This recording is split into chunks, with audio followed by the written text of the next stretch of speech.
I think we need to do a cold open. I think we need to sort of vent out some of your... Do you want to talk about... Do you want a cuddle? Or some chocolate cake? That was You need it. That was very frustrating. Yeah, we saw a side of you today, didn't we? Oh, God. Yeah, you're a monster. That was not fun. Tell everybody what happened. My mic stand broke. How'd you break it? How did it break, I mean? No, it broke sometime before. The screw wasn't screwing in, so the mic kept falling out of the pinchy thing. Yeah. And then while setting up on a different mic stand, one of these stupid ones that sits on the table that keeps falling over because it's too mic heavy. Yeah. So it fell over and the fucking pop filter broke off it. Yeah. And you tried everything, didn't you? I tried everything. I tried blue tack. Yeah. Tried sellotape. That's it. You tried willing it back on by constantly checking that it's, yes, this is indeed the pop filter that fits on this bit that is broken. Okay, and what did we come up with in the end? What did I come up with? Why don't you tell everybody what you came up with? I sellotaped the fucking pop filter to a plastic knife, and I have threaded it through the on the shock mount. That's basically it. There is a picture, and it will be Facebooked. Fucking MacGyver, aren't I? So you can all tell today is going to be a lot of fun. Yes, Johnny's in a fantastic mood. Cold open. Horror. Yes. My biggest issue right now is the push and pull of content. Right? There's so many things vying for my attention at the moment. Yeah. And there are several shows that I want to watch and a new game that I've been waiting for years. How do you manage to keep up with the current conversations? Because on the one hand, I want to keep up with sort of what you're watching and what everyone else is watching. And I also, you have to keep up with what I'm watching. Yeah. And I want to keep up with, the sort of current conversation in video games. And it's just difficult. And I guess the problem for me really here is spoilers. Spoilers. Yeah. So, for example... God of War Ragnarok, right? Coming out on the 9th. It's a video game. It's a sequel to the very successful 2018 God of War. It isn't even out yet, right? And I've already had some things spoiled for me. Like, there are leaks all over the internet. What's the next one going to be called? God of War Love and Thunder? I don't think that there's going to be another one. I have watched interviews with the developers. I think Ragnarok screwed the pooch.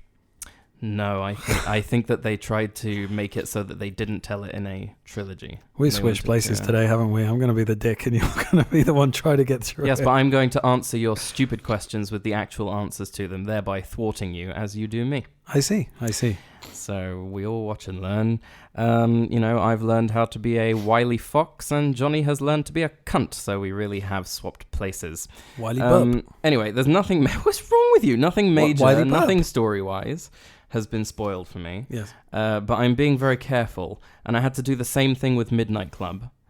Because I didn't want that sort of spoiled for me. I watched Midnight Club after you, though. You'd seen it already by the time I got there, no? But I'm talking about when it came out. Like, I tried to watch it as soon as it came out because I didn't want... Because there's always bits, like, floating online. Also, the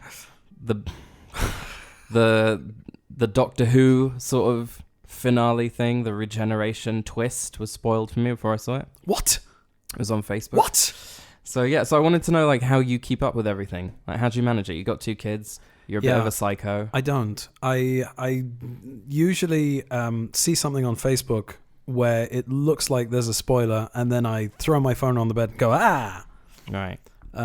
It's very, very difficult. A lot of things have been spoiled for me, but recently, because my wonderful, gorgeous, light of my life, joyful, sweet 2.5-year-old daughter, who is my princess and my favorite thing in this entire world, won't fucking sleep at night, and I am the one, for some reason, that she wants. Therefore, I am in the living room, sitting on the couch while she sleeps on me. It's not like she's not sleeping. You're watching stuff on the TV while you're doing that, or on your phone? On my phone. Mm-hmm. On my phone. Because if I watch it on the TV, she'll be like, oh, and she'll be, yeah. And then it's game over, man. Game over. Yeah. So So yeah, that's how I keep up. I stay up all night and I watch shit on Netflix on my telephone. Have you had anything spoiled for you that made you go, "Oh no, why?" Like, not really. Years? I mean, the thing about Midnight Club was that it's gone to season 2, I believe. They're making season 2. Are they?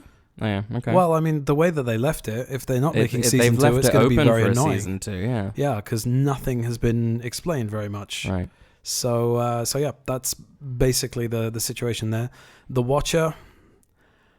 God, if something had been spoiled for me, then maybe you wouldn't have watched it. Yeah. Well, actually, they didn't reveal anything with that either. That just sort of it's kind of like Lost. You know, they just kept building and building and building and building all of these different. It's J.J. Abrams' mystery box inside a mystery box inside a. You know what I'm talking about? The mystery box thing. And then it's like You didn't say the magic words. Do you know what I'm talking about? The mystery box. Yeah, it's a good TED talk. Yeah. So I have had a TED talk. Yes, I've had so many things spoiled for me. Actually, the twist at the beginning of The Last of Us 2 was spoiled for me. And that made me very upset. So maybe it's like different in the gaming community. I know that like I'm on the Empire group. That's my main source of that's where something would be spoiled. The beautiful thing about what you guys do in that group is that you do like a kind of dot spoilers. It says spoilers in big capital letters and then dot all the way down. Yeah, so that you don't see it unless you click more. Yeah. But the other thing is that that people tend to post things on YouTube. Yeah, that are very spoilery. So I try and avoid YouTube if there's something that I don't want to get spoiled for me. But yeah, it's it's a crapshoot. Yeah. Yep. And sometimes it's just crap. It's really funny because in this country, it's people love spoiling things for other people. You know, like they do. They do. Like I was in school when the 6th Harry Potter book came out, and no one had gotten hold of it because of, you know, it being translated into the local language. And so they hadn't read it, and I was just reading it in English and I hadn't reached the end, and someone had like run in to the classroom and gone, Dumbledore dies, and then we all got very, very, very angry. It's like people just like doing that. Anyway, yeah, that's the let's have an episode.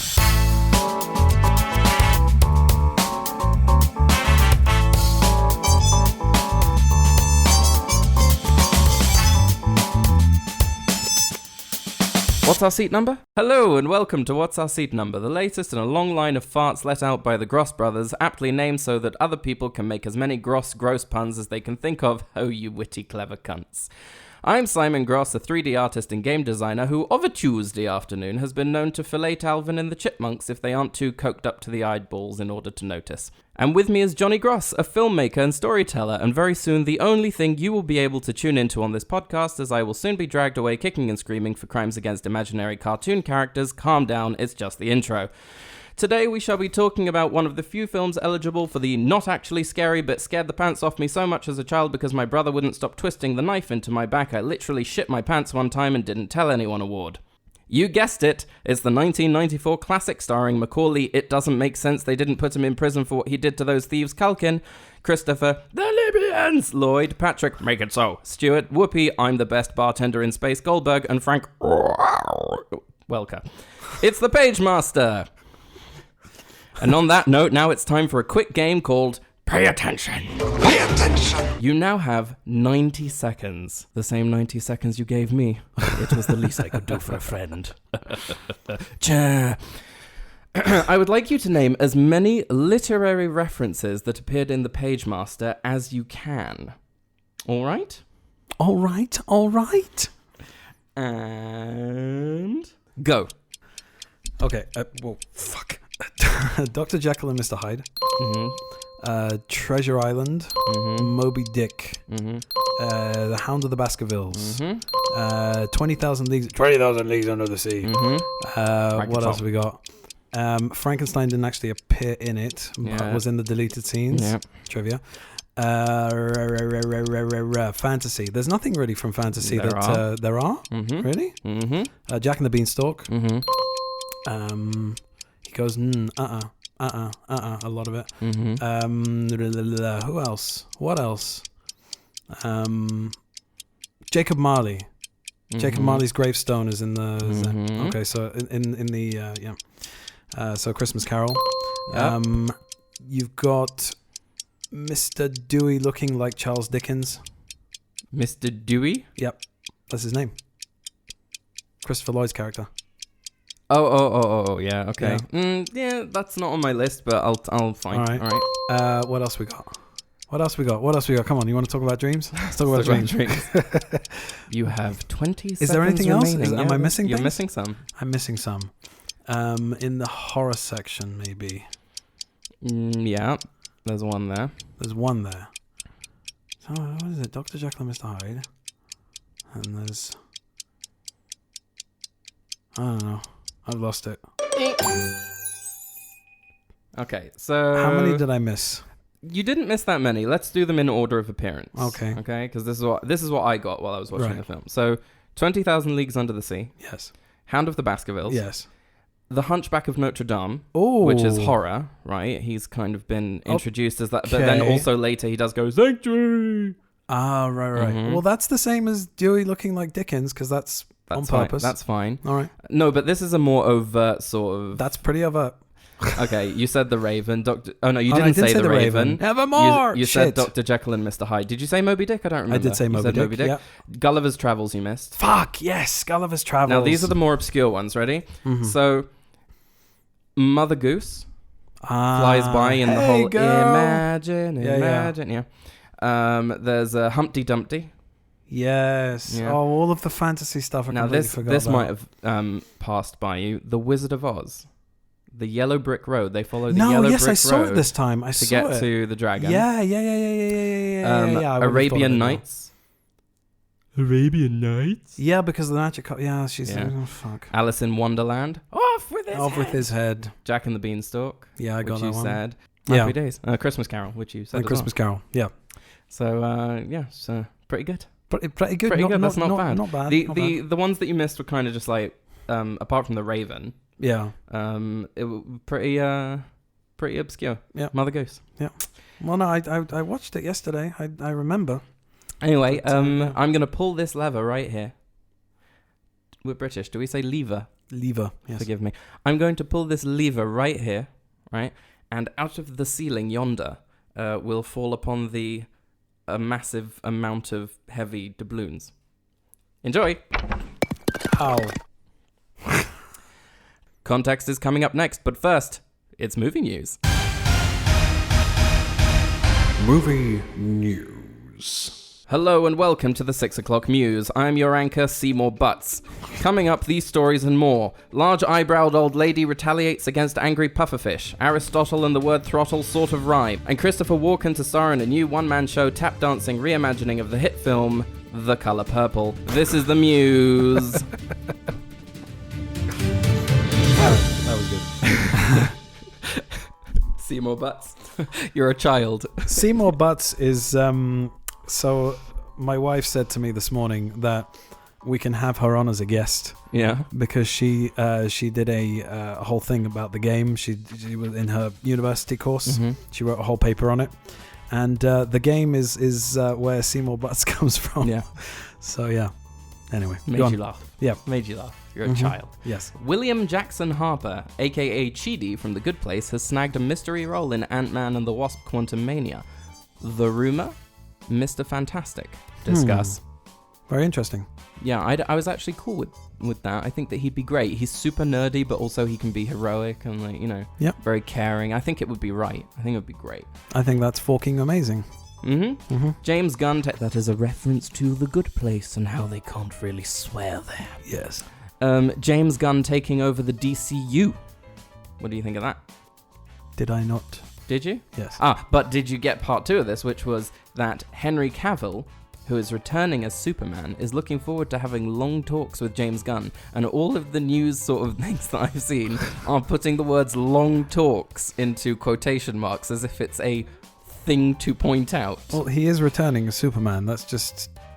There's Man of Steel stew. Man of Steel stew. Man of Steel Man stew. of Steel stew. Which is... He can eat a lot of stew. Yes. Made of steel. And he is a man. Yes. The little nugget of news that can sort of hang on the proverbial coat hook of that piece of news is Thank is you that Steven for Spielberg abusing my news items. Is that Steven Spielberg has been in talks. Well, I mean, there's rumors that he's been meeting about directing Man of Steel 2. Do you want to run the news desk, Jonathan? I wanted to mention that. What do you think of that? What do you think? What do you think? mean, that would be great, but great. He's Steven Spielberg. Yeah, he can direct anything. Won't all the other directors sort of look at him funny if he does an MCU movie? An MCU movie? Sorry, a DCU movie. No. I know what it is. Because he's Steven fucking Spielberg. Right. Speaking of Henry Cavill... Henry Cavill? There's something in the air today. What's going on? He quit The Witcher and is being replaced by Liam Hemsworth. Liam, yes. Rumours say Cavill, unhappy with the right... I can't speak words.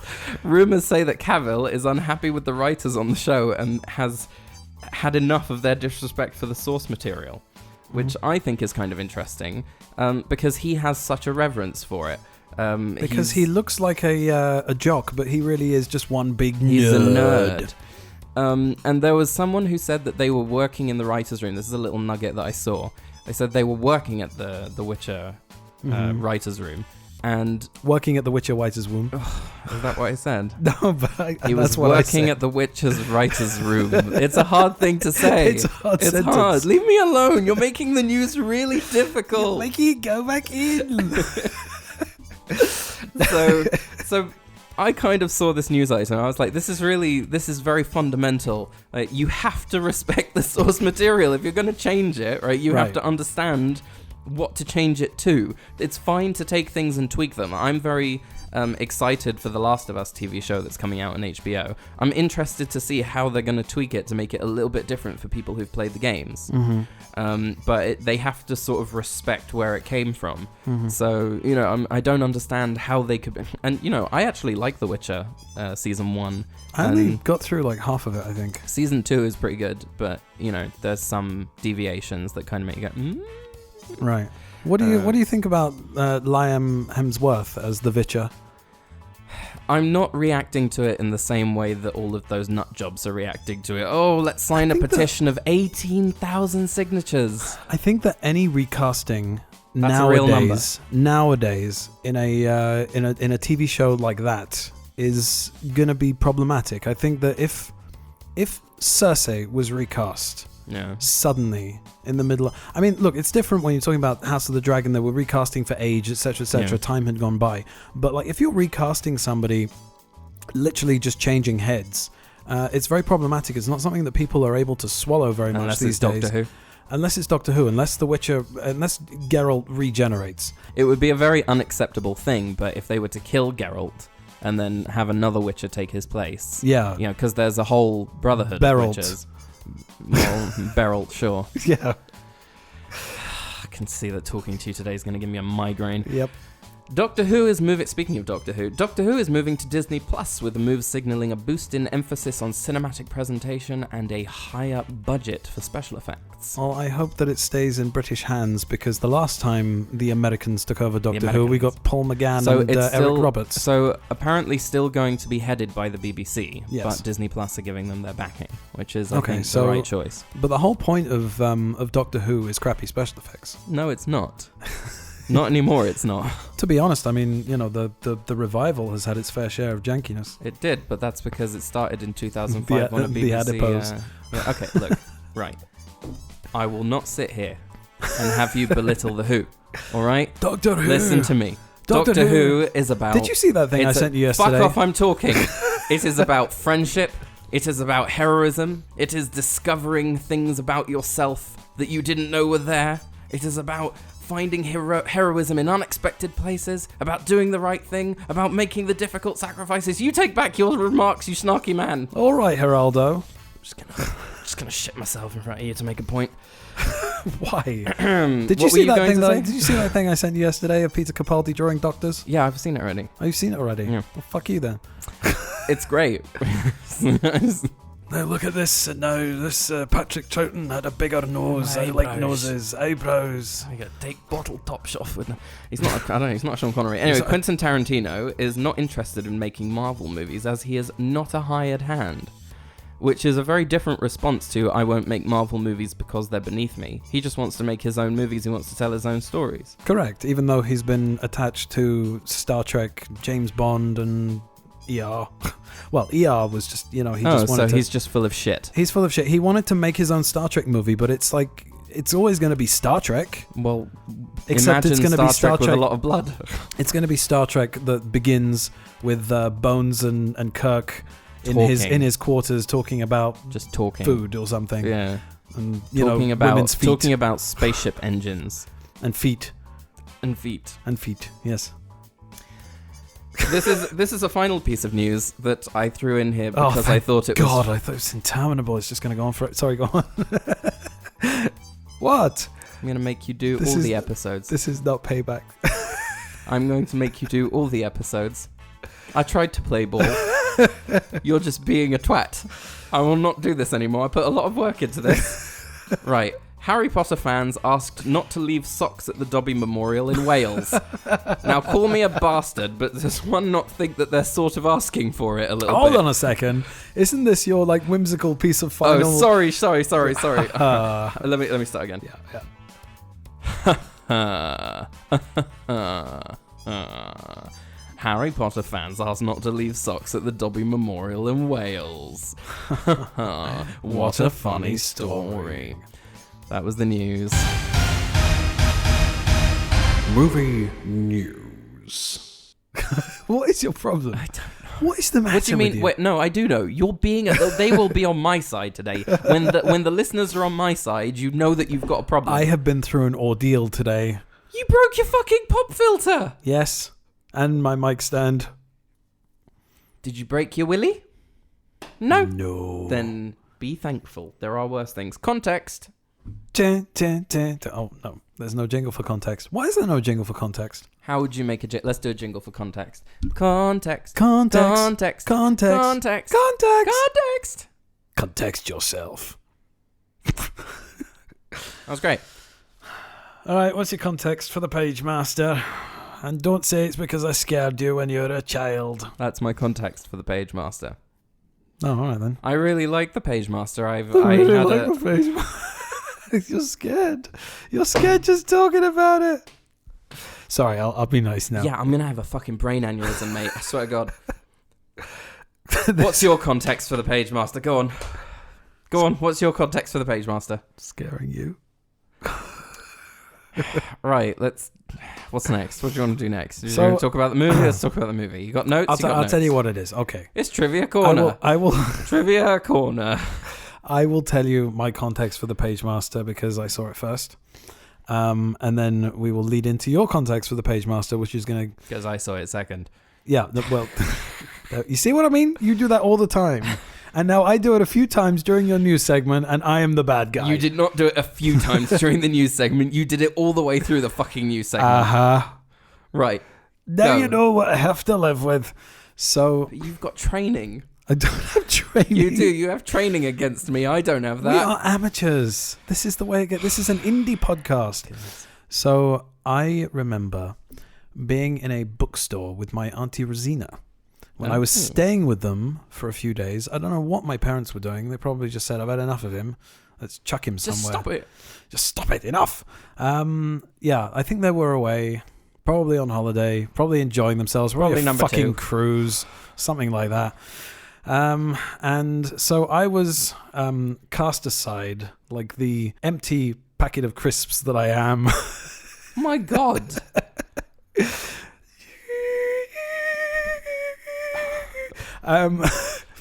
That's the world's smallest violin. It's not small though. It's fucking comically massive.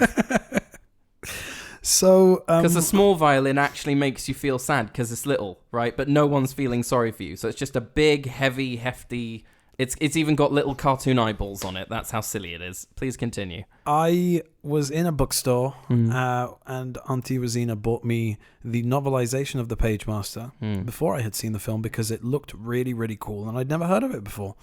And then I got somebody to take me to see it, and then He does not mean he went out into the street and said, "Please take me to see the Pagemaster." Excuse me. I left my ID at home. Can you buy us a round of beers? And my kids are also in the hospital. My house is about to be taken by loan sharks. So I saw it in the cinema, and it was one of those movies that made me go, oh. And I got my mum to buy it for me on VHS. And it had that documentary on it. Remember the documentary on it? Yeah. You can find that on the YouTubes. It is on the Blu-ray as well. Oh, is it now? Yes, it is. So I really liked this movie. I was a little bit disappointed because I'd read the novelization and I didn't know. It wasn't clear from the cover, which is the poster with Richie holding the sword up and all of the characters around him in this big collage. The book didn't make it clear that it kind of did. He says that he's an illustration in the book as well, but I didn't understand what that meant necessarily. Right. And in the movie, he sort of goes from being Macaulay Culkin to being a cartoon character voiced by Macaulay Culkin. And he's a cartoon Macaulay Culkin. Yeah. So there's a lot of great animation in this movie. I really like the characters and the design of all the characters, but Macaulay Culkin's character is the weakest for me. And I always found that to be, I always thought, why can't they do a Roger Rabbit? Why can't he be, a human on a green screen? So on a blue screen in those days. So that's slightly disappointed me. They didn't have Richard Williams working on the film. Correct. That slightly disappointed me, but I was very much transfixed by it and all of the literary references, which I only got some of just now in the game that you played with me. So it was. I really enjoyed that. I really enjoyed it, and there was this one scene that I used to scare the shit out of you. So off you go. I mean, we've talked about it before, so we don't have. We have, but nobody listens to this podcast, so off you go. So there's a scene where they go through the sort of three genres that. That they had time for in an hour and 15 minutes. Well, that he meets in the library when he first becomes an illustration. Yes. Fantasy, adventure, and horror. Horror! And so the first place they go to is the horror realm of the library. And the design of which it's love. Beautiful. Yes. Beautiful. And the cool thing is that they make it to Dr. Jekyll's house. There's a foreshadowing there as well. They see his name on the door as Dr. Jekyll, and then scratched underneath it in sort of a very violent fashion is Mr. Hyde. Dr. Jekyll, Mr. Hyde, must be a duplex. It's all very sort of scary and leading up to Leonard Nimoy's Dr. Jekyll drinking the potion and turning into a rather hairy, scary, red-eyed demon. Dr. J? My name is Mr. Hyde! And it's very scary. It's like, even when watching it this time, it's creepy, right? For kids, if you think, well, for adults too. Well, I was thinking about that because I don't know why. I wasn't thinking necessarily about the horror section, but when the movie started, it's very kid skewed. So I thought, would this be nice for my kids? And then that whole scene comes along, and then I'm like, nah, they need to be a little bit older for that. It's a bit harrowing, right? It's a bit harrowing, yeah. The hand that grabs Richie becomes very hairy. Yes. He's covering his face. Right. You see his shadow on the wall. He's got this very scary laugh. The music becomes very, very sort of creepy and scary. I don't know what the hell that was that I just did. And then he sort of he reveals his sort of demonized face, and it's very close to the camera with these jagged teeth, and it's scary. And you delighted in the fact that this scene scared me. And you used to do it all the time. Like, you used to just go, "My name is Mr. Hyde," at me, like, all the time. You used to, like, I've mentioned this before. One time, you used to like drawing the James Bond sort of gun barrel. Yes. And we were in Jersey. Yes. And you drew, I don't know. That's Jersey in the Channel Islands, not News Jersey. Yes. Nudes Jersey? New Jersey. There is a nude beach at Jersey, isn't there? Is there? Isn't there? No, I just sidebar. Excuse me, Your Honor. Maybe approach the bench. Sure. So I just remember being on a beach. I think it was Wainay. Was that what it was called? Wainay Beach. Babs, you'll corroborate this later on. But I just remember a woman on the beach taking her bikini top off and sunbathing topless. I remember that too. And I was very, very small. I think the parents... And I saw a pair of breasts. Wait, and it was exciting. You couldn't have been that small if I was alive. Well, I mean, 7 or 8, but like definitely before my sexual awakening. I remember in the I early remember teens. there being a sort of, why do they have to do that? I remember, I may have to cut this out, but I remember our father saying, Double D's not interested. No way. No way he said that. He absolutely said that. Absolutely no way he I said that. I remember that very vividly. Oh my God. Very vividly. It's something that has carried through. What is wrong with that man? Infected my mind for my entire life, and I have never been able to forget it. Get away from my bench. I remember that I've told you that there are certain movies that I watched with him that all I remember every time I watch those movies is the little comments that he made throughout. No, not the sex scenes, but how uncomfortable it is when you watch. No, but it's all the comments that he made during. Like I remember, He's dead. Yeah, so you remember in Assassins? Yeah. There's this bit where Antonio Banderas is sitting in the hotel waiting for Stallone to come out of the bank. And he pours water all over his head, and he starts to like wig out and whatever, and then he sits really, really still, and the camera lingers on him for a minute, and our dad said, he's dead. No, he didn't. Yes, he did. Oh. He just made all of these comments, and I just like every time I watch those movies, those comments kind of like flare up like a rash. Anyway, one second. Move away from the bench, please. Okay.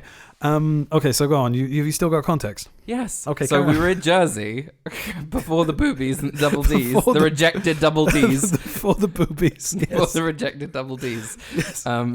You were drawing the gun barrel for me. I was probably drawing boobies as well. you drew it, and then you said, "And look who's in the middle of the barrel. Look, it's in the circle." And I was like, "What's that?" You drew him in, and then you went, "It's Mr. Hyde," and you like pushed the paper into my face.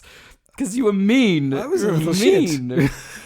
Bully. I was a bad boy. But I was obsessed with the movie. Like, I really enjoyed it either way. I used to watch things that scared the shit out of me that I was obsessed with. Yeah, you know, it's a fascination. I definitely saw arachnophobia more than once, and I'm extremely arachnophobic. You are. You told me that you saw a tarantula on the street the other night.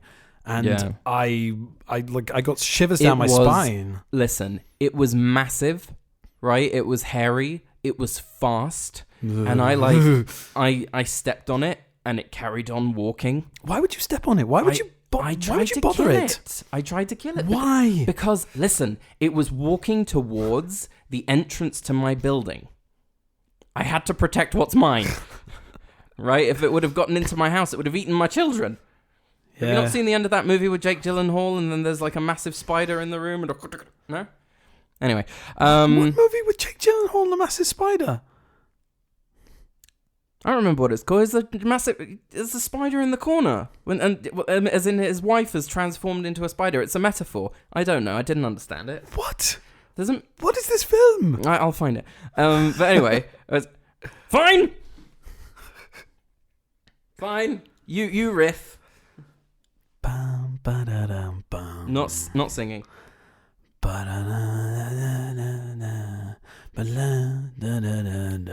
It's called Enemy. Oh. It's sort of like supposed to be a metaphor. I don't know what for. Anyway, what was the thing? Context. Oh yeah, I jumped on the spider and my neighbor saw me and thought that I was a little bit nuts. That's the end of context. Okay. Context. Okay. The context. Context yourself. What did you say? Context yourself. Or context this. What was it you said? All right, we'll put the jingle that we did at the beginning. I just on coughed the end. right into the mic. I'm sorry. Oh I'm not sure I'm going to be able to cut that. We have already seen the film separately, but I'm going to run the jingle just for Shits and giggles. Here we go.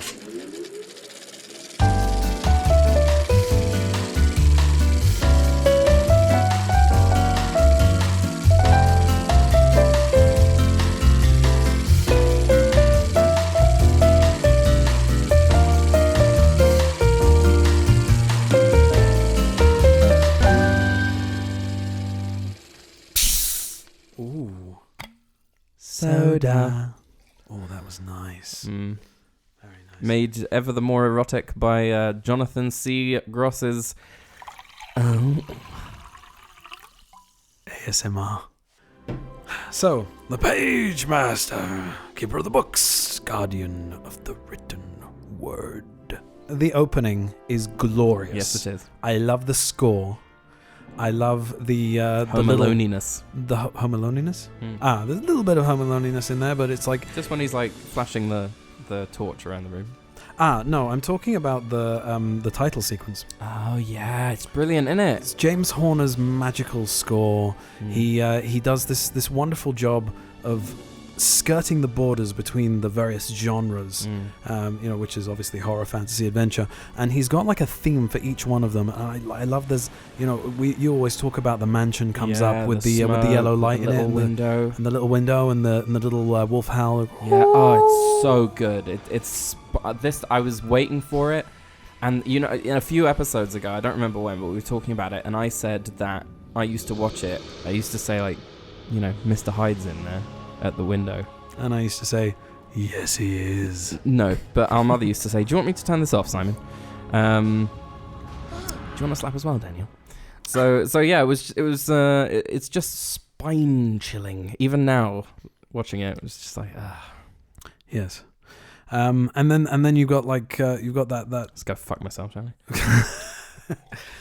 So I really like that, and I like the use of the whatever you imagine.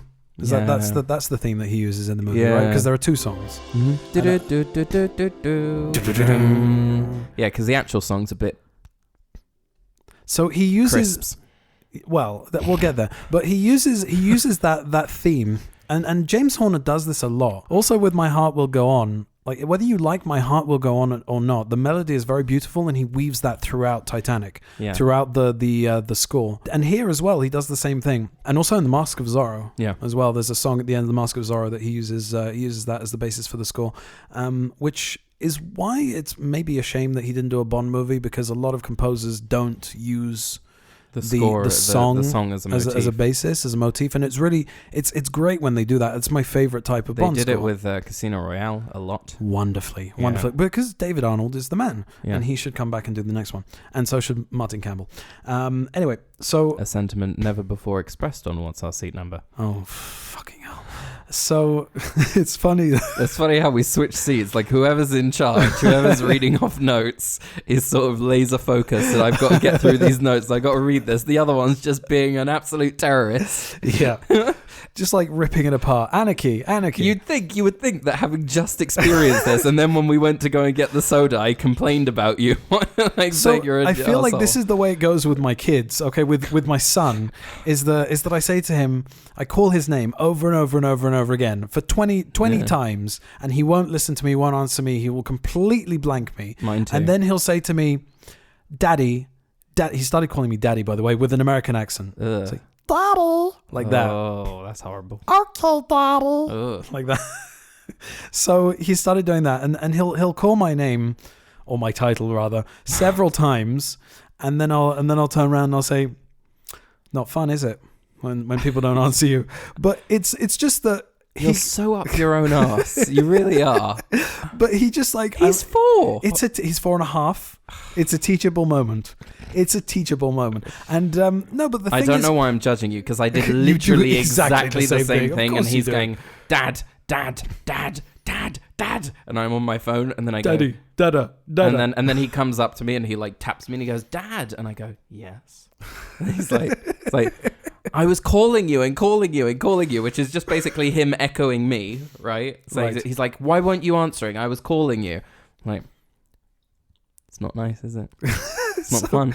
But the thing is that just as you just demonstrated, it doesn't register with him, and he doesn't learn anything from it. And 20 seconds later, is doing the same thing, and I'm calling his name, and he's not answering me. And it's not anything. It's not for my benefit. It's what would you like for dinner? What would you like to eat? Because I know that when it's time to go to bed, he's gonna say, "I'm hungry." Yeah. So yeah, no, I also have the same arguments. Whereas, like, you know, are you hungry? No, you should eat dinner now because once you've brushed your teeth and you start watching telly, there's not going to be any more food. I don't want to hear I'm hungry before you go to bed. I won't say I'm hungry. Yeah? Pinky promise? Yes. You know that pinky promise means something, yes? It means something binding to me. in the state of New It means York. something to you. It means something to all these people. What people? Don't interrupt. And then it's, you know, I want food. I'm hungry. What was the name of the guy in Malcolm Indy who used to walk into a room and go, "Get out of the way, Mork! I can't see you. All these people in the way. Get out of the way. Get out of the way." And the room would be empty. I don't know. I went through this with Babs not long ago, and I figured out what his name was. She's and now probably it's completely shouting gone. at you. Shouting at me. Yeah. Yeah. No. Anyway, the Pagemaster. Yes. Hello. Podcast is happening here. What were we talking about? Oh no, just how I was being a twat. Please continue. We're just talking about the opening title sequence. Okay, so opening title sequence, done. Lovely. Tick. Tick. Okay. I've written here that Mac was a huge deal back then. He represented me as a kid. Mac being was Macaulay Culkin. Oh, Macaulay Culkin, yes. And because I didn't want to type on my phone Macaulay Culkin, because you know that thing that you do when you're typing on your phone, it corrects you, and then you go back and then you try and type it again, and it corrects you again to something completely not connected. Yeah. And I feel like there's this one thing that you can do where you just go down slightly on an iPhone anyway. We go down slightly to the left, and it says the word that you have typed. Yes. And you can just like tap it, and then it will substitute whatever correction it's trying to correct you with the word you're trying to type. Yeah. And for me, for whatever reason, it's like... Thank you for explaining autocorrect, because absolutely not everybody uses it. I don't know what Android's like, because I Android is the same. It's the same. Continue. Okay. Fine. So ain't broke, don't fix it. Yeah, but instead of being lazy, and instead of like tapping down on the left there, I just keep typing it, and it keeps correcting me, and I think now's going to be the time where it's going to get the fact that I want to type this word and not that word, and it's like, you know, being constantly hit on the head and like not moving out the way. So instead of pressing on this thing, you thought it would make more sense to write Mac and not explain that that's what you've done. Yes. Okay. Please continue. Mac represented you as a child. As your lawyer? In the court case? Johnny Gross versus the people? This is Cy being a cunt while I am trying to get through my list. Yes, it's going to be a very long episode. It's going to be a very long episode. So, yes, Mac being the same age as me, I think he was born in 82, so more or less the same age. When he did Home Alone, he was an 8-year-old in a film, and I wanted to be an actor back then. So I saw that and I thought, I want to be that kid. Mm-hmm. He was also really good. He's not amazing in this movie for some reason. In the live action sections, he's a little bit affected. Maybe like he got to a point where by 1994 he's like 11, that he's kind of starting to outgrown the cute kid. I don't know. The thing is that when you're that young and you have no frame of reference, I guess like when you're sort of like 7-8 years old, you're just being natural. And in this movie, maybe he was just trying to act. Maybe. So I don't know. Could also be also that Richie Rich, I noticed, which came out more or less the same time. I think that he was very good at playing that specific thing, that sort of naughty sort of thing. That like eyebrow raising kind exactly. of like, and that was charming. But then it's like, here you have to be more frightened, but then change into a heroic character, and then only use your voice for that change. Right. If you think about it, it's a bit of an acting challenge, this movie, for a child. And I think he did okay for the challenge that he was presented with. Oh, he's better than 90% of other child actors. Of British child actors specifically. I don't know why. Maybe it's the way that they train them. Maybe it's the way that they direct them. Maybe it's just a natural thing. But every child actor in the Demon Head Master. Oh, it's terrible. Oh, in those episodes of Doctor Who when you've got kids in them. Yeah. In WYSIWYG. In Mike and Angelo. Angelo. You know what else we got? They got what am I thinking of specifically? Harry Potter. Okay, Harry Potter. Those 3 kids watched all of those acting powerhouses, by the time they got to Azkaban and Goblet of Fire and They were Order starting of the to Phoenix, improve. they were starting to improve, and now Daniel Radcliffe is like one of the most sought out actors in the business. Yeah. And he's amazing. Rupert Grint as well. Did you see the I haven't Cabinet? yet. I have not yet. Okay. I'm on episode 3. I would also extend that to Tom Felton, Mm. who is also Rise of the Planet of the Apes. Or Dawn? Is it Dawn or Rise? The first one. The first one was just Dawn. Rise. Dawn. Rise? Is it Rise? Rise. I think it's Rise or Dawn or War. No, it's not War. It's not War is the second one, no? War is the It's very confusing. This is a movie podcast, is it not? I think it's Rise. I think it's Rise, the one with James Franco. Your name is Maurice Moss. Is it not? And I would say also that Hermione, what's her face? Emma Watson. Emma Watson. With you? Emma Watson. I've lost my mind. Emma Watson is also pretty damn good. So I would say that like the American child actors have a better track record of being good at a very young age. Dakota Fanning and Haley Joel Osment, for example, who are definitely in the 2%. Than British actors. Anyway, that's neither here nor there. So you've got that opening sort of live action bit. Directed by Joe Johnston. It's a little bit simplistic. The script is a little bit simplistic. The acting's a little bit simplistic. But once, it's like... Once you get to the library. It's kind of on the nose. You know what the message is going to be. Face your fears. And obviously this kid is reeling off statistics and blah, blah, blah. But once he gets to the library... Everything is a little bit more wondrous. Yeah. Once you get to Christopher Lloyd. Okay, Yeah. Christopher Lloyd in 1994, the last Back to the Future movie had been maybe 5 years ago. Yeah, 1989, 1990. And he was at the top of his game. He was a big, a really well-known face, a household name. And putting him in a role like this is just genius because he's the guide. He is the Pagemaster, guardian of the written word. I am the Pagemaster, keeper of the books, and guardian of the written word. I love Christopher Lloyd, and I think that he elevates all of the scenes that he's in, and he's only in like 2 or 3 scenes. And then you get to the bit where he slips, he falls. Obviously you're going to talk about this in VFX. Whatever we're calling it now. Calicode. Calico. Cavalcade. What did you call it before you corrected yourself? Cavalcade? Cavalcade, and now it's really cavalcade. Cavalcade. Right. Cavalcade. Cavalcade. So yeah, you're going to talk about this on Cavalcade, but there's a whole CGI sequence that sort of mixes with 2D animation. Do you want to talk a little bit about how you when you first saw that, how it made you feel seeing the sort of the animation and the live action so mix? When I was a kid, I didn't clock it. Had you seen Roger Rabbit by then? I don't know, but I think Bedknobs. It's really interesting because when I'm watching animated movies with my son, yes, sometimes I'll sit with him and I'll go, this is very similar to what I do, right? This is my job, right? I make these characters, not these ones, because he gets confused. He's like, well, you made Super Wings. No, I didn't make Super Wings. I'm saying that I how is do this things connected to you being my slave? Yeah, my butler. Yeah. So, I think that it's at that age, you're not really clocking that these things are something that someone worked on, right, and that they were using this technology or that technique. But when you get older and you start understanding that, you start noticing it. I think it was when I watched the behind the scenes and I finally saw, like the animation cells that they draw on and how they superimpose the characters onto like the background plates, which are also, with these clear-coated kind of thing to protect it. I can tell you what it made me feel yesterday. Did it? Oh, okay.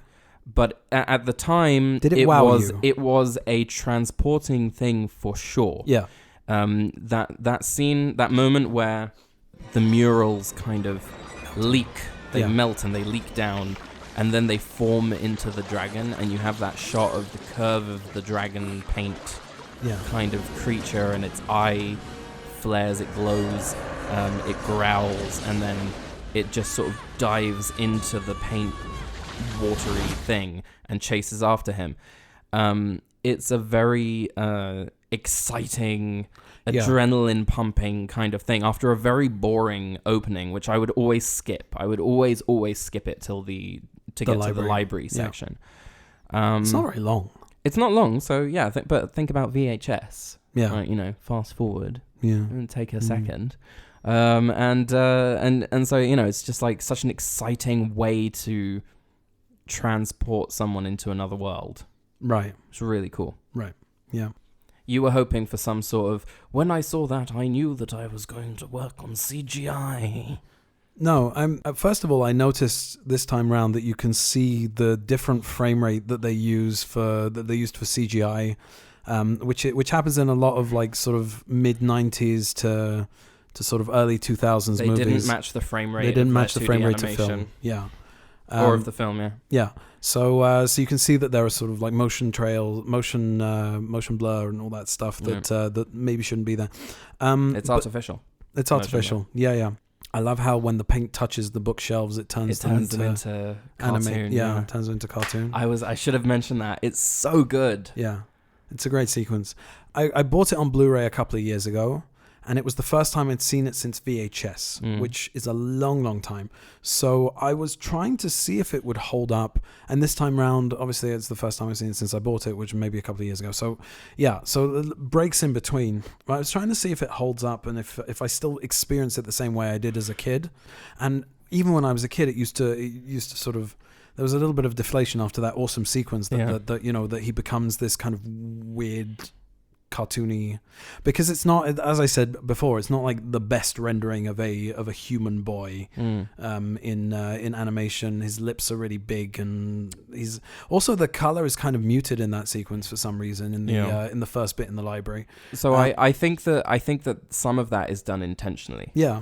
I think that as just from a design standpoint, do you want to move that to maybe VFX, whatever the fuck I'm calling it nowadays? But can you like make a little note about how I need to talk about that? Okay, so we'll move that to VFX basement or whatever it is now. Just to put a pin in it. The thing that I noticed was that the other human characters, the grown-up human characters, all look fantastic. Yeah. Design-wise, very iconic as well. And when Christopher Lloyd's character, the Pagemaster, walks into the scene, he looks kind of like Gandalf, and he's holding this sort of scroll as a staff scepter, and his beard is like kind of rolled up pieces of paper. Yeah. It's really cool. I love the design of him. The design in the whole movie is just really, really inspiring. Yeah. Like, it's really great. Like the way that they've thought out not just the characters but the locations and how they look, and even little gags that you see are well designed. Also, how much they show something. Again, this is stuff that I'm going to talk about later anyway. So. Right. Just like the concept as well is very sort of, it sort of ignites the imagination. Mm-hmm. It's kind of a kiddie version of Last Action Hero. Yeah. Like Last Action Hero came out like the year before, and it's the idea of going into some kind of media that you would escape to as a kid or as a grown up or whatever, that you watch movies and you're transported, but what if you could go inside it? And you read books and you're transported, and what if you can go inside it? And it takes you to these other worlds. So anyway, Patrick Stewart. Yes. Whoopi Goldberg. Yes. Frank Welker. Yeah. Amazing. Yeah. They are, first of all, the design of those characters, the Brilliant. books. There's just something about it that just... Well, I mean, it's so interesting how, again, I have all these design notes for the books. Yeah. It seems difficult to talk about the film and relegating all of the design This stuff is the first animation we've talked about, isn't it? No, it's not. Roger Rabbit. Well, I mean, Roger Rabbit is kind of half and half. It's the first movie that is mostly animation, yeah. Yeah. So every frame that we talk about from the midsection of the movie is about design. Yeah. Well, we can talk about dreams. You want to talk about dreams? Okay. Well, so let's talk about the voice acting. First of all, Patrick Stewart doesn't quite sound like Patrick Stewart. No, he doesn't. Whereas I was actually surprised because when I was a kid watching the behind the scenes thing, I didn't know who these people were. But then as I got older, I was like, hey, it's Picard. He has got... And Guinan. He has got a lot of really fun dialogue. Yeah, he does. Well, I'm afeard I've been dry-docked in this library far longer than I'd like to remember. As I sees it, you and your library card, I mean, take it out of here. You get a deal, matey? Ooh, I'm naked. A lot of like book-centric, you got the spine for it, you know, all that stuff. I just, it's like a lot of puns, but... Fantasy, she's a bloody nightmare. Fantasy, she's a bloody nightmare. It's just a lot of puns that I really got a kick out of this time around. You know, as a kid, they kind of go over your head, and then, you know, when you're an adult, it's like, oh, okay, I see what you did there. And then you've got Whoopi Goldberg, who is wonderfully cast here because she's cast against type. She's supposed to be like a kind of Glenda kind of character, like you click your heels together 3 times, you know, kind of thing. But I just, you know, she's Whoopi Goldberg. Introduction. What did you say to him now? the introduction to her is so good, where she's like, you know, now I got my Little Mermaid underwear, right? And then she goes, I'm fantasy. Oh, I'm fantasy. And then she blinks her eyes and goes, ding, ding. You know, like she's like... What are you doing grabbing me like that and messing up my pantyhose? Now I gotta straighten out my Little Mermaid underwear. Who are you? I'm Fantasy. Oh, I'm Fantasy. Apparently this was her first... She catches herself. This was her first voiceover job. She did a bunch afterwards, though. Good She also did so Sarabi. good at it, though. Not Sarabi? Not Sarabi. No, What's her name? She was the middle hyena in The Lion King. What's her name? Ed Shenzi. Shenzi. There you go. That's as far as you need to go. So what we got, and Frank Welker is not doing animal noises. I knew him as Abu. Abu and the tiger. And Raja. What is wrong with us? It's like, call that your favorite Disney movie. What's the matter with you? Yeah. They got to be students. What was I saying? Frank Welker as horror. You mustn't judge a book by its cover. Look, he's smiling. That's a smile? It's just great. I find myself quoting that a lot. Like we always do. Okay. Happy birthday. Yeah, and maybe you could help us through the house. Yeah, through the house. You can do it. Okay. Scary inside. I like as when Dr. Jekyll gives the potion to Adventure. Yeah. And then he sniffs it, and Horror sort of reaches for it, and he goes, "Stay back, it's a man's drink." And he goes, "Ooh, can I have the olive?" Right? It's like, Stay back, this is a man's drink. Can I have the olive? It's funny how they ease you into the horror section with a mini jump scare, right? Where he sort of looks in the Hound of the Baskervilles book and he's like, "Huh?" And then the sort of dog jumps out at him. Of course I know where we are. We're Hound of the Baskervilles. We're in Baskervilles. Have a look-see. Huh?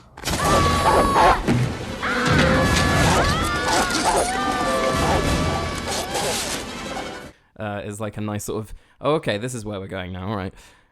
That's kind of cool. I also noted here that when they're walking towards the house, there's Jacob Marley's grave, and there's probably a lot of little Easter eggs that we didn't catch. There's a few that I didn't mention just because of how they're sort of just the names of very books, obscure, names of books that are just on the shelves, because they're still inside the library.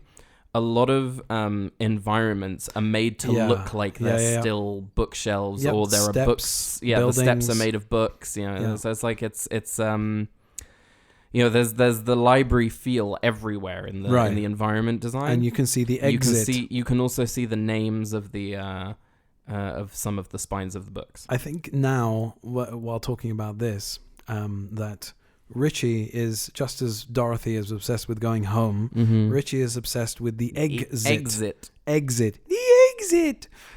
So now I would like to play you an Egg-Zit supercut. Mister, where's the exit? There it is, the exit. Look, there's the exit. Look, there it is, the exit. Come on, guys, the exit.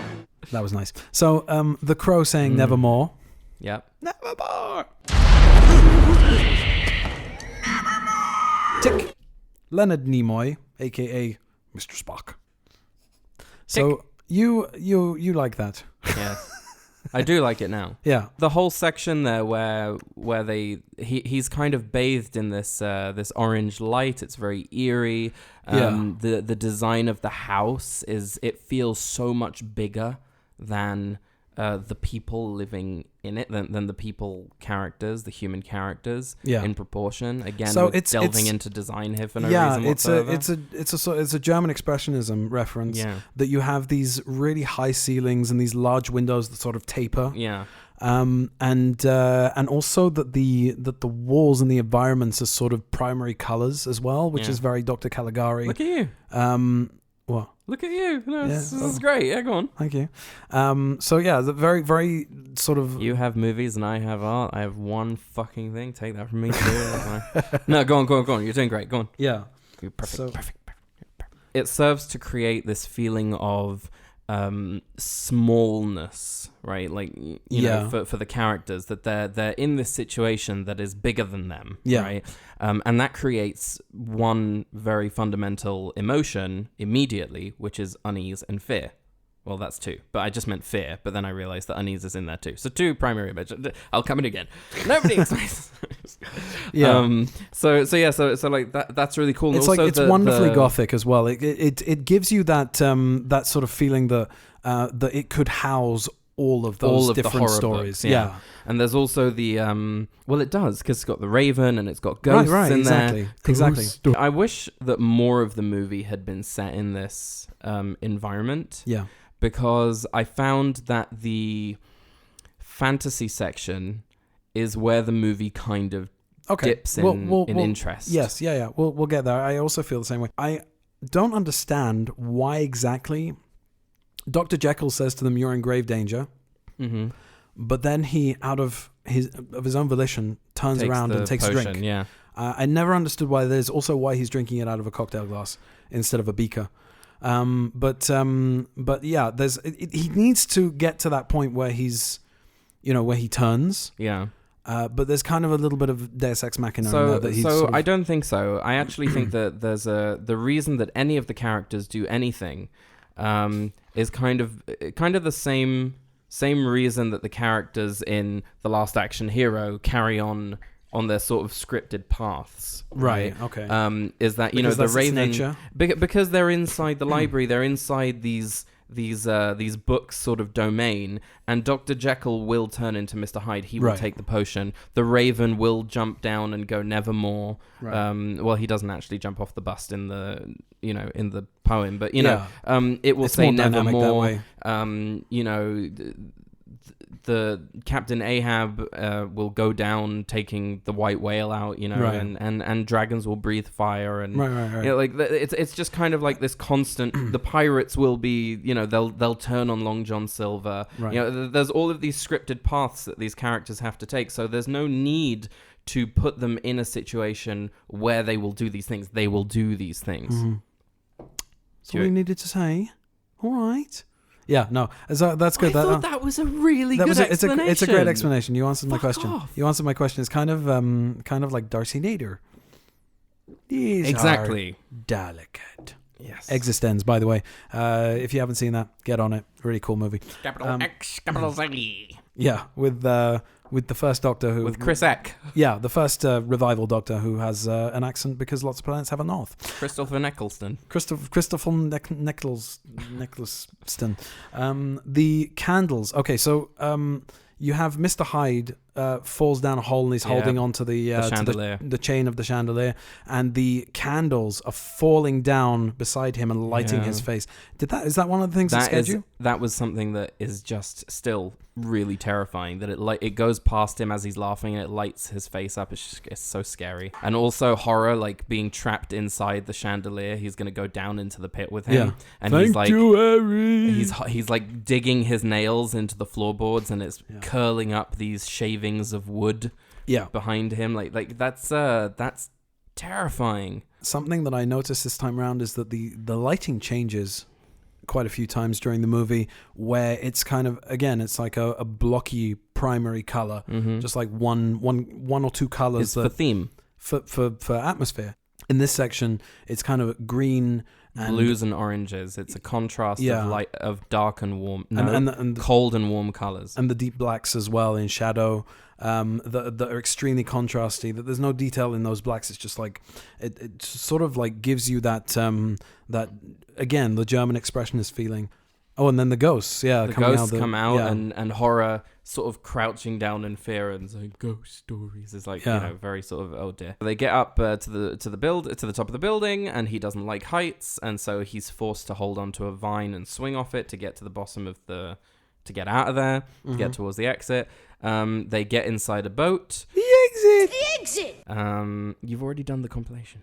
Yeah, but every time we say the exit, Great. I'm going to play the exit. The exit! They get in a boat and they see Captain Ahab, and that's kind of like the transition between horror and adventure. Right. The lighting changes again. The green and the red on Captain Ahab. Yeah. Did you see it? Did you see it? They make his pupils very, very small when he sees the whale.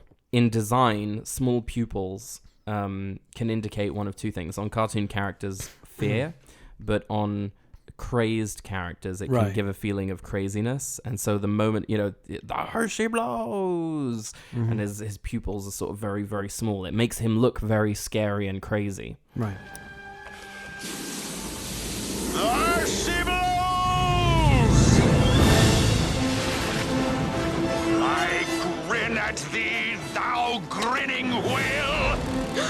He's possessed. He's insane! He's my kind of guy.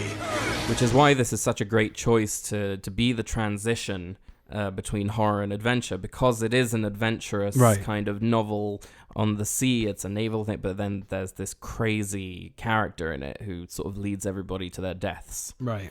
So it's a great transition. It's very well placed and it's well designed.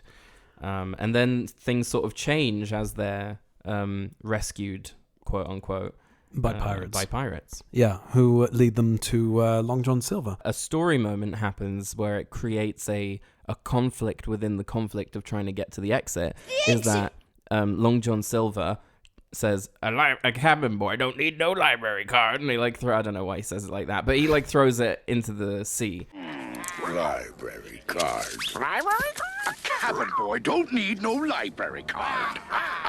And the library card is lost, and it's like, okay, once I get to the exit, how am I going to check out the books, right? Right. Because Do you know who plays Long John Silver? Jim Cummings. Jim Cummings, yeah. Who is also Winnie the Pooh and Tigger too. Hello, Piglet. Hello, Piglet. Oh, fuck. I'm going to cut your head off. Oh, yes. Pooh, blood, and honey. Pooh, blood and... No break there. Just Pooh, blood, and honey. It's a list. Pooh, blood and honey. And then they're on the island and they are searching for Long John Silver's buried treasure. There ain't no treasure, mate. And they're looking in the middle, by the waterfall. No, it's east. Buy some broccoli. No, you idiots, it's west by a tree. Broccoli. It's, in the middle, by the waterfall. No, it's east, by some broccoli. Give me that. Broccoli? You half-wits, it's west by a tree. Go, east by broccoli. And the other thing that made me giggle this time round was, 1 gold piece. Let's kill him and eat his parrot. 1 gold piece? This is your treasure, is it? Now, let's kill him and eat his parrot. And then there's, adventure learning that, he shouldn't be mean to horror. Yeah.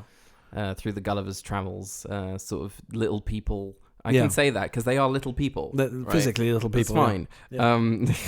They're not going to take us off the air. Adventure thinks that he's sort of died. Right. And then sort of reveals his true feelings for him. And that was beautiful. So that's a little nice moment. And then Rich sort of learns the value of standing up to bullies. Right. As he sort of tells Long John Silver to bugger off. Which is kind of disappointing because at the end of the movie, when he does the bike jump thing, the bullies are not there, so you don't actually see that come to fruition in the real world. But anyway, I will let that go. Thank you, very big while of we you. skip to the fantasy. Well, actually, section.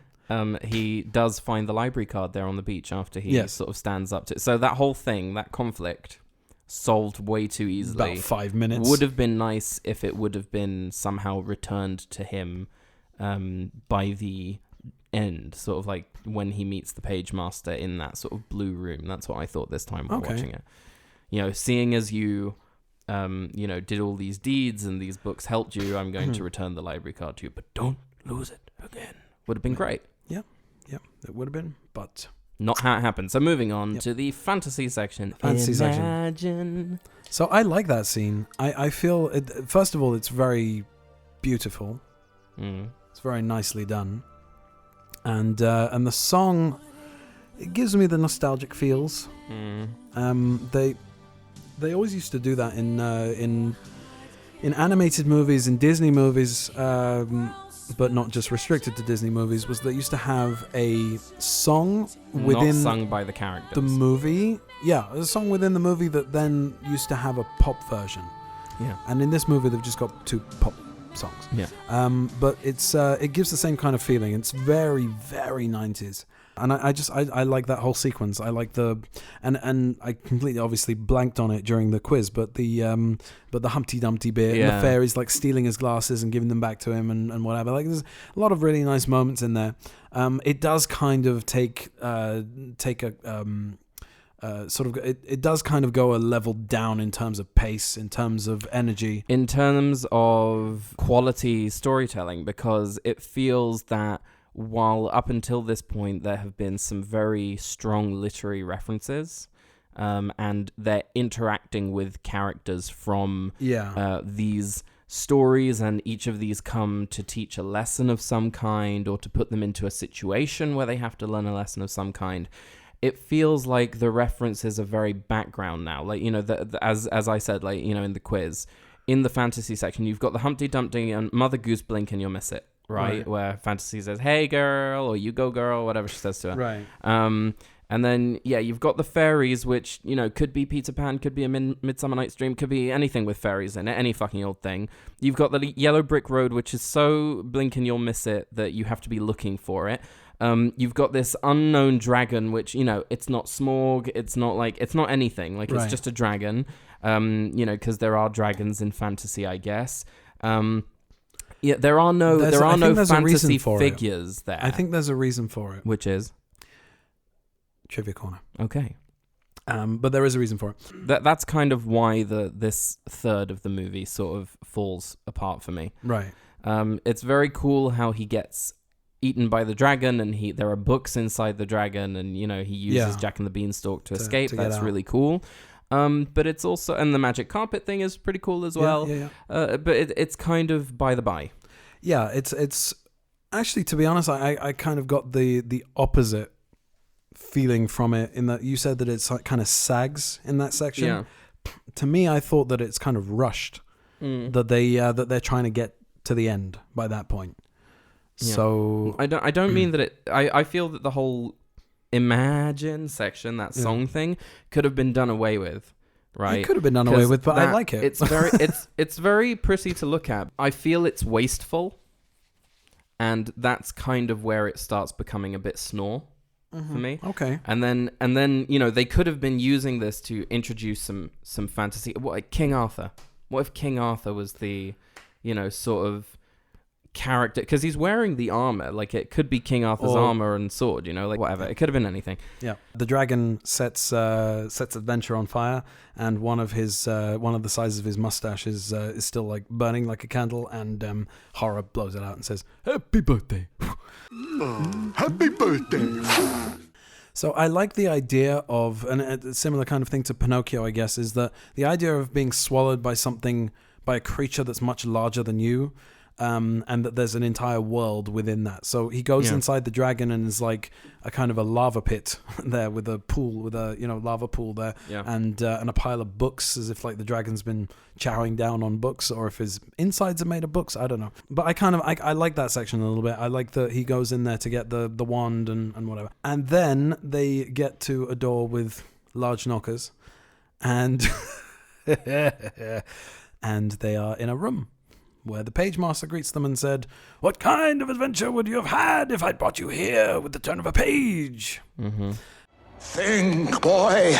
What kind of an adventure would you have had if I'd brought you here with a turn of the page? The lesson there is you can't take shortcuts. Can't take shortcuts in life. You have to experience the journey. The journey is just as important as the lessons as the learned, destination. right? Yeah. There's this moment where Richie is telling the Pagemaster off, and You did all this to me. You did all this to me. I was this. I was that. I was squashed and cut open and burned and disemboweled. Yeah, he and sort of makes up a couple hung there in the and yeah, list. exactly. I know who he is. He's the guy who did all this to me. Do you have any idea what I've been through? Tell me. I was nearly torn apart by a crazy doctor. I was made a slave by a bunch of mangy pirates. And eaten. Got that? Eaten by a fire-breathing dragon. He don't mean it, my Pagemaster. He don't mean it. And not to mention being tossed, squashed, and scared practically to death. You can see Horror standing next to him, and he's sort of closing his covers in embarrassment, which I thought was really cute. That has absolutely nowhere to go. I just wanted to make that comment. No, great. Mm-hmm. Oh, and then all the literary characters come back in this kind of smoky kind Mr. of Hyde pillow thing. returns to his Dr. Jekyll form. You prevailed over evil. Why'd you say it like Dickless? Can I please? I want to know what you do here. And then and all of that, don't let nobody tell you different. So yeah, you've got all of these literary characters that tried to kill him moments ago saying, "You're a good lad."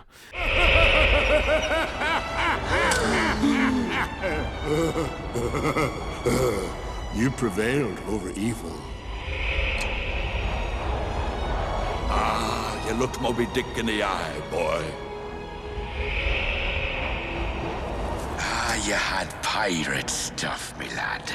And don't no one speak any different. And then he wakes up. He sends him back. He wakes up, and you have this kind of half-assed Wizard of Oz ambiguity to it that Whether it was a dream or not. doesn't really hold weight because the library card is all crumpled like it's been through the wars, whereas when Dewey gives it to him, it's a brand new library card. You've got the 3 books Landing next to him. You've obviously got Mr. Dewey having, like, you know, he's got like the twinkle in his eye and sort of looks at the camera. Looks at the camera and goes, "See what I did there? Very clever." Yeah. And also the books come to life in the treehouse while he's asleep. But that could be a dream. I don't know. But anyway, I hate it that they. It's very clearly not ambiguous. There's no ambiguity there. Yes, but they it tried to happened. make it ambiguous, and I just hate that that's where they went with it. Right. The other thing that I noticed, I find that most of the critiques that I have are based within the live action sections. Yeah. But he does the bike jump. And it's like, ooh, how brave. Look at him doing the bike jump. And I just thought, wouldn't it have been funny if he'd fallen and broken his collarbone? Face your fears. Well, the movie ended there. What, he maybe like sort of My Girl 3 sort of thing where he dies, like breaks his neck. Yeah, all of this is a fantasy after Thomas J gets stung by the bees, and then you got this point of view, kind of cloudy point of view shot of like Vader looking over him going, "Thomas J, where are your glasses? Thomas J, where are your glasses?" That is fucking dark. I'm so sorry.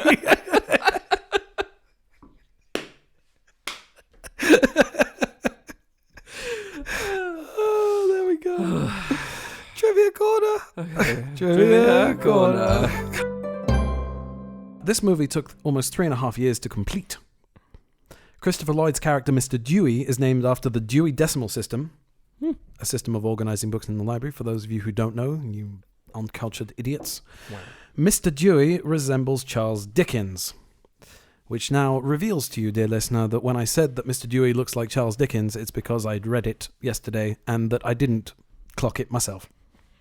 Very good. Frankenstein's monster does not appear in the final cut, but is seen in the sneak peeks, trailers, and television spots for the theatrical and home entertainment releases around the world from 1993 to 1995. Do you know what the story for that character was supposed to be in the movie? Not offhand, but when I go to the parents to collect some of my stuff, I am fairly certain that I will find the novelization, and it's probably in there because it's based on the script. Right. So It also appeared in deleted scenes, behind the scenes, and video games, apparently. Yeah, there was a video game where there's like, I can't remember what it is, but he has an involvement in the horror section. Yeah, well, clearly. Well, There are 2 versions of the book adapted from the movie, a full-length novelization, which is what I have, and a shorter junior novelization. Actually, I might have that one. I'm not sure which one it was. All of the fictional works featured in the film were created and first published before January 1st, 1923, making them a part of the public domain. So that's possibly why a lot of the fantasy section was fairly sparse in that department, because I think a lot of fantasy was written probably after 1923. Yeah. Like Peter Pan was written in the 30s. Tolkien wrote the Lord of the Rings in the 40s. Yeah. So all of that kind of stuff. I don't know about King Arthur. I don't know about those sort of legends or whatever, and who owns them or why or how. It's very possible that they might have thought that they needed to just get to the end already by that point. Feels like it wasn't plotted out properly. Yeah. Do you remember we used to write stories, and sometimes you're kind of coming to the You end, get you're in the tired, third act, and you're just like, you okay, don't know how let's to finish run to the exit. The exit! You have a concept, it works as a concept, but you haven't plotted it out properly. Right. The third act would always be rushed. The theme songs to the movie are Dream Away, sung by Babyface and Lisa Stansfield, and Whatever You Imagine, sung by Wendy Moten. According to the film's animation crew, the film went over budget during animation production due to mismanagement and changes to the narrative. Joe Johnston went on to express his dissatisfaction of the production, claiming that the film was re-edited without his consent. He has since crossed the Pagemaster off his resume. Why? That's why. No, I know, but it's still a good movie. Well, I mean, the live action scenes are the weakest part of the movie, to be honest. So that I guess is not a great audition, is it? No. But the director of animation is probably to be heralded in some way. Definitely.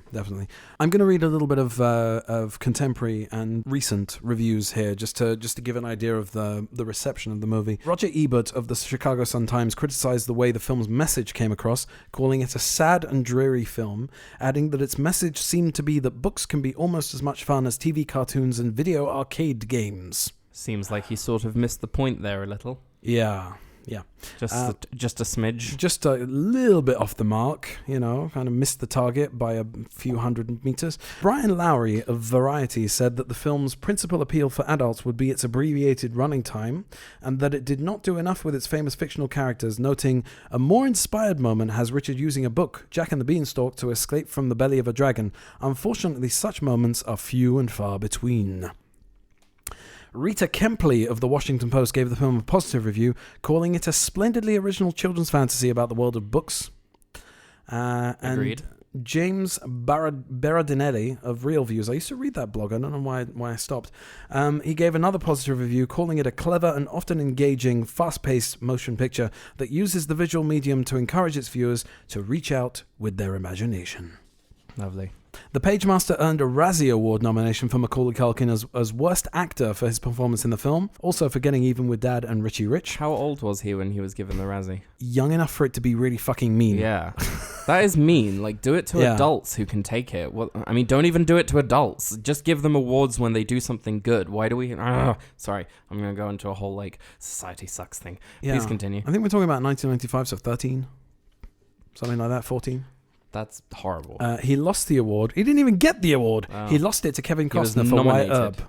He was only nominated. Yes, it's all about taking part.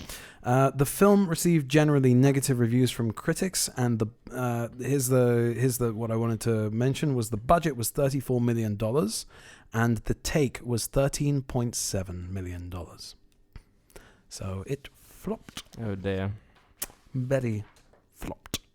That was Trivia Corner. Trivia Corner. That was a bit of a mess. Let's do it again. Trivia Corner. Join me in the... Right, so... Come with me and step into the spine-tingling confusion known as Sigh's rambling cavalcade of nonsense.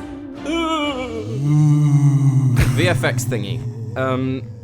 So I wanted to talk about the director of animation before I start getting into design stuff. What's his name? Maurice Hunt. Yes. is a French director, artist, and animator, and he has been involved in films such as The Black Cauldron, The Rescuers Down Under, and Fantasia 2000. Now, The Black Cauldron is interesting because you can kind of see a lot of dark influence from there in a lot of the animation here in this movie. But I kind of wanted to talk a little bit about the design because you were talking about how Rich is a very kind of boring design. Not boring, just a little weird, looking. It's a little weird looking, but it's kind of sitting in that place between how he looks in the real world and how he would look if he were a stylized. It's not there because he is out of this world. He's not part of this beautifully designed. Even next to the books, he looks particularly pedestrian. Interestingly, adventure, fantasy, and horror are actually some of the most well-designed... Well, not interestingly, they are main characters. Yeah. But even like Long John Silver, Captain Ahab, they are designed in such a way that they all feel like there's a common design theme to their characters.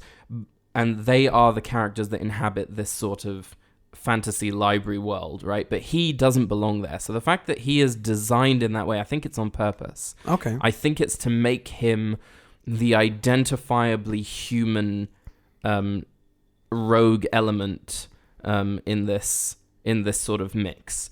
The environments, there's a lot of painted, beautifully rendered, as we've said, stairs made out of books and rocks, on the sea when they're sort of going out to sea and they get taken by the pirates are sort of made of books, the rocks.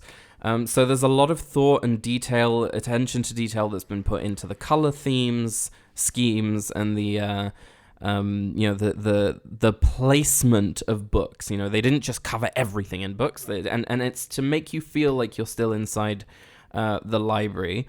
I was actually struggling to see book themes in the sort of adventure section when they're on the island, because it just looks like they're full on in the middle of this adventure, like on this island. Yeah. Although I'm sure I must have just missed something. Palm trees. It's desert and palm trees. And even little characters, the like bit part characters, like the pirates, are all within this same design language.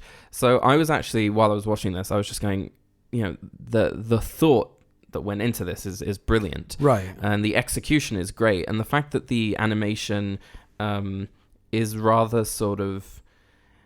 There's the transition. That's what I wanted to talk about. The transition between the live action to the horror section is very sort of steeped in a kind of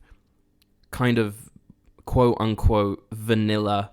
Because we were talking about it's how like desaturated. Yeah, the colors are very desaturated. The fact that you've got, the Pagemaster walks in, and he's got this very interesting design, but Richie is very sort of boring, and so is the bookshelves are also, they're not in the interesting configurations that they're going to be in later in the movie. So it's on purpose. It's this ease of transitioning both Richie and you, the viewer, from this. It could have been extremely jarring to go from, live action to these beautifully painted like things, and they sort of slowly lead you in there as he's discovering that the library is a lot deeper. Place. Yeah, exactly. It's almost like a purgatory between here and there. And I also wanted to touch on the sort of CG, the first real mix of CG with, 2D animation, even though it's not really. It is, as we said, great that, as the CG touches the walls of the bookshelves, the sort of residue turns them into cartoon books. It's just such great ideas. And the movement, it's a fluid simulation. It's like a very complicated thing to do in '94. Yeah. And they did that, and it looks great. Still shows taking its into age. Consideration, yeah. Yeah, it doesn't look like a fluid simulation would look now. Obviously, it looks very plasticky and even plasticine-y. but it's still really, really well animated, and there are drops coming off of it, and they're flying everywhere, and it feels like there's a volume and a viscousness to it, which is really great. So it's not quite water, and it's not quite paint. You mean so it looks like snot? No. It's gooey. Yeah. Like paint is a wet medium. It's not always gooey unless it's like acrylic paints, which are a little more gooey. This thing feels a little bit more something alien, something else, right? Magical. So I like how, I don't know if that was on purpose or because they couldn't do more watery simulations, but that's kind of the feeling I got from it when I was watching it. I was just like, I really hope that's on purpose, because that would be really clever design choices right in there. And yeah, the character designs are awesome, the environments, I love it. Okay, once again I'm going to say, is that it? Yes, that's it. Okay, so I will now play the jingle. Come with me and step into the spine-tingling confusion known as Sigh's rambling cavalcade of nonsense. I sort of rush out of it, don't I? Like the end of this movie. Yeah. Oh, I see what you're doing. That's very clever. That's very clever. It was a thing with the thing. That is the end of the VFX thingy. Play the outro jingle. It's already been played. No, now do it. No, it's done. Do it now. It's done. Do it You now. missed your chance. Do it, you fucking butt. Anyway.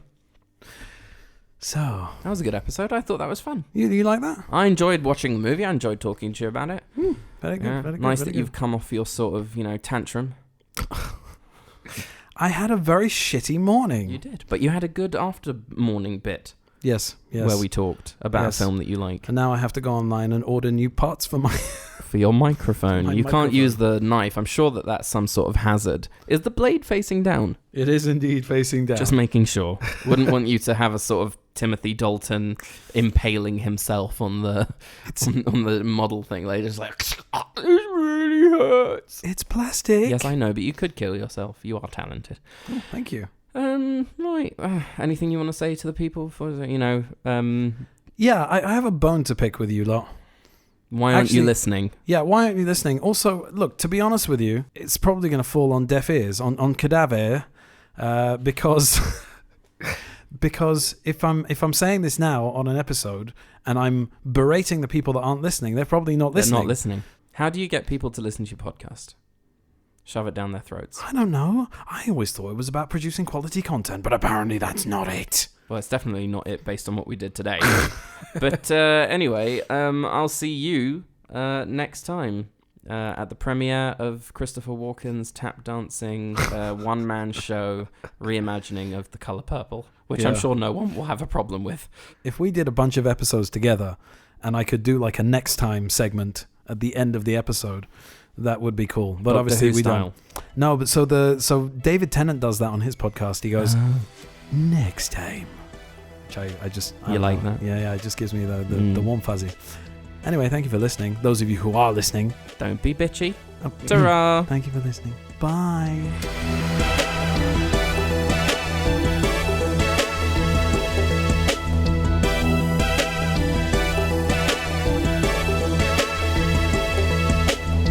What's our seat number?